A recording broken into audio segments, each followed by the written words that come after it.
নমস্কার, দ্য ওয়ালে আপনাকে স্বাগত। সঙ্গে রয়েছে আমি শায়নী এবং আমার সঙ্গে রয়েছেন দ্য ওয়ালের সাংবাদিক রফিকদা।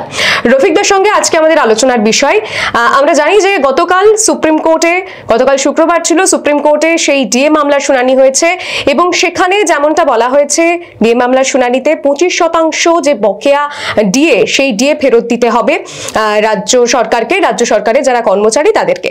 এবং আজকে সেই অর্ডার কপি আপডেট করা হয়েছে, সেখানে বলা হয়েছে আগামী 6 সপ্তাহের মধ্যে অর্থাৎ 27শে জুনের মধ্যেই সেই বকেয়া ডিএ কিন্তু দিতে হবে রাজ্য সরকারকে। আমার প্রশ্ন রফিকদা তোমার কাছে, যে কিভাবে এই প্রক্রিয়া সম্ভব, কতটা সম্ভব, কিভাবে এই প্রক্রিয়া এগোবে? দেখো, গতকাল অর্থাৎ শুক্রবার দিন সুপ্রিম কোর্টে শুনানি ছিল। সেই শুনানিতে সুপ্রিম কোর্ট পরিষ্কার করে জানিয়ে দিয়েছিল যে রাজ্য সরকারকে বকেয়া ডিএর 25% দিয়ে দিতে হবে সরকারি কর্মচারী এবং অবসরপ্রাপ্ত পেনশনকারীদের। এবং এই অর্ডারের পরে অনেকের মধ্যে একটা ধোঁয়াশা ছিল যে এই 25% ডিএ কতদিনের মধ্যে দিতে হবে রাজ্য সরকারকে। আজকে যে অর্ডার, সেই অর্ডারে কিন্তু পরিষ্কার করে বলে দেওয়া হচ্ছে যে আগামী 6 সপ্তাহের মধ্যে এই 25% ডিএ দিয়ে দিতে হবে রাজ্য সরকারকে। অর্থাৎ আগামী 27শে জুনের মধ্যে এই ডিএ 25% পাবেন কারা? রাজ্য সরকারি কর্মচারী এবং অবসরপ্রাপ্ত পেনশনভোগীরা। তুমি যেটা বললে যে এই বিষয়টা বা এই প্রক্রিয়াটা কিভাবে সম্পন্ন হবে, তুমি জানো যে রাজ্য সরকার সুপ্রিম কোর্টে বারবার বলেছে যে এই ডিএ দিতে গেলে রাজ্য সরকারের যে আর্থিক অবস্থা তা অনেকটা সমস্যার মধ্যে পড়বে রাজ্য সরকার। সেই কারণে ডিএর বিষয়টা রাজ্য সরকার মানে ধাপে ধাপে দেওয়ার চেষ্টা করবে, এমনটাই তারা বারবার সুপ্রিম কোর্টে বলার চেষ্টা করেছিল। কিন্তু গতকাল আমরা দেখলাম সুপ্রিম কোর্টের বিচারপতি সঞ্জয় কারল এবং বিচারপতি সন্দীপ মেহতা ডিভিশন বেঞ্চ তারা জানিয়ে দিলেন যে এর আগে ট্রাইব্যুনাল এবং হাইকোর্টে রাজ্য সরকার যে অর্থের যে অভাবের কথা বারবার বলেছিল তারা নাকচ করেছে এবং সুপ্রিম কোর্টও এই বিষয়টা নিয়ে দীর্ঘদিন ধরে টানতে পারে না। সেই কারণে ডিভিশন বেঞ্চ মনে করছেন যে রাজ্য সরকারকে এই যে বকেয়া ডিএর 25% ডিএ আগামী 27শে জুনের মধ্যে দিয়ে দিতে হবে। অবশ্যই ঠিক গতকাল আমরা জানি রাজ্য সরকারের তরফ থেকে আইনজীবীরা অভিষেক মনু সিংভি থেকে শুরু করে বিভিন্ন যারা আইনজীবী ছিলেন তারা সওয়াল জবাবে বলেছেন সুপ্রিম কোর্টে যে এই 25% ডিএ দিতে গেলে কিন্তু রাজ্য সরকারের আর্থিকভাবে কিন্তু কোমর ভেঙে যাবে। তারপরেও সমস্ত সওয়াল জবাব শোনার পরে সুপ্রিম কোর্টের ডিভিশন বেঞ্চ তারা জানিয়ে দেন যে না, আপাতত বকেয়া ডিএর 25% দিয়ে দিতে হবে রাজ্য সরকারকে এবং সেইটা কবে দেওয়া হবে তা নিয়ে ধোঁয়াশা ছিল। আজকে কিন্তু এই অর্ডার কপিতে তা পরিষ্কার করে দেওয়া হলো যে আগামী 6 সপ্তাহের মধ্যে এই যে বকেয়া ডিএ, সেই ডিএ দিয়ে দিতে হবে। কিছুক্ষণ আগে তুমি জানো যে অনশন যে দীর্ঘদিন ধরে ডিএ নিয়ে যে যৌথ মঞ্চ তৈরি হয়েছে, ভাস্কর ঘোষ, তার সঙ্গে আমার কথা হচ্ছিল।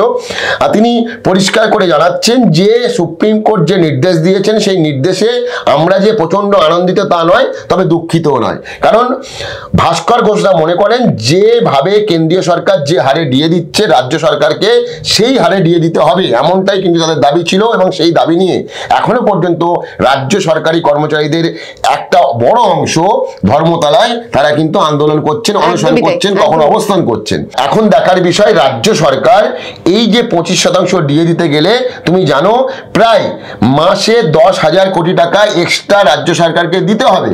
এই টাকাটা রাজ্য সরকার কিভাবে ম্যানেজ করে, নাকি আগামী দিনে আবার সুপ্রিম কোর্টে এই অর্ডারের পরিপ্রেক্ষিতে আবার কোনো রিভিউ পিটিশন করে। যদিও এই বিষয় নিয়ে আমি গতকালই, তুমি জানো যে দীর্ঘদিন ধরে ফিরদৌস শামীম তিনি এই ডিএ মামলার সঙ্গে যুক্ত রয়েছেন, তার সঙ্গে আমার কথা হচ্ছিল।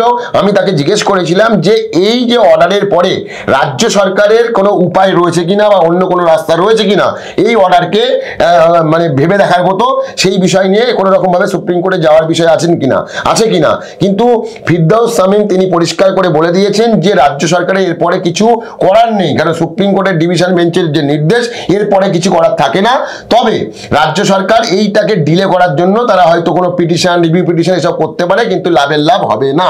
অর্থাৎ রাজ্য সরকারকে সুপ্রিম কোর্টের নির্দেশ মতো এই যে বকেয়া ডিএর 25% তা কিন্তু দিতে হবে। এইটা কিভাবে দেবে সেটা অবশ্যই রাজ্য সরকার তারা ঠিক করবে।